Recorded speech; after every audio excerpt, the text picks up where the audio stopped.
FC challenge লিগে ইতিহাস করল বাংলাদেশের ফর্টিস এফসি। বাছাই পর্বে কিরগিজস্তানের শক্তিশালী ক্লাব মুরাস ইউনাইটেডকে 1-0 গোলে হারিয়ে প্রথমবারের মতো টুর্নামেন্টের মূল পর্বে জায়গা করে নিয়েছে বাংলাদেশ প্রিমিয়ার লিগে তৃতীয় স্থান পাওয়া দলটি। ম্যাচের শুরু থেকেই প্রতিপক্ষের সঙ্গে চোখে চোখ রেখে লড়াই করে ফর্টিস। 22 মিনিটে গোলের দারুণ সুযোগ পেয়েছিলেন ওমর বাবু। তার বাঁ পায়ের শট পোস্টে লাগায় এগিয়ে যাওয়া হয়নি ফর্টিসের। দ্বিতীয়ার্ধে অবশ্য আর ভুল করেনি বাংলাদেশের ক্লাবটি। 52 মিনিটে ওমর বাবুর থ্রু থেকে বল পেয়ে দুর্দান্ত ফিনিশিংয়ে ফর্টিসকে এগিয়ে দেন ইব্রাহিম। এরপর একাধিকবার সমতায় ফেরার চেষ্টা করেন মুরাস। 74 মিনিটে পেনাল্টিও পায় কিরগিজ ক্লাবটি, কিন্তু আতাবায়েভের শট পোস্টে লেগে ফিরে আসে। গোলরক্ষক সুজন পেরেরার গুরুত্বপূর্ণ সেভে শেষ পর্যন্ত লিড ধরে রেখে জয় নিশ্চিত করে ফর্টিস।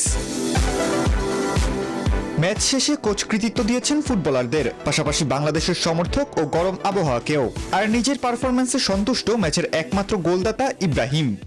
টেকনিক্যাল প্ল্যান অনুযায়ী প্লেয়াররা শুরু থেকেই আপনারা দেখেছেন কিভাবে উজাড় করে খেলেছে। অনেকগুলো চান্স ক্রিয়েট করেছে, হয়তো আমরা 1-0 ব্যবধানে জিতেছি, বাট অনেকগুলো ফিল্ড ওপেন চান্স ক্রিয়েট করেছিল। আর বিপক্ষ দল অবশ্যই ভালো টিম, গরমে ওরা অতিষ্ঠ ছিল, আমাদের প্লেয়াররা সে সুযোগ কাজে লাগাতে পেরেছে। শেষ পর্যন্ত লড়াকু যে অনুভবটা আমাদের মধ্যে ছিল। ডিসাইড করছি যে না, আমাকে ম্যাচে কিছু একটা করতে হবে, ম্যাচে ডিফেন্স করে দিতে হবে। তখন থেকেই টার্গেট নিয়ে আমি ফার্স্টে ক্যাম্পে আসছি। মুরাসকে হারিয়ে এখন ইতিহাসের নতুন পাতায় ফর্টিস এফসি। 18 তারিখ ড্রয়ের পর বাংলাদেশের দলটি খেলবে এএফসি চ্যালেঞ্জ লিগের মূল পর্বে। খালিদুল ইসলাম তানভীর, নিউজ 24, ঢাকা।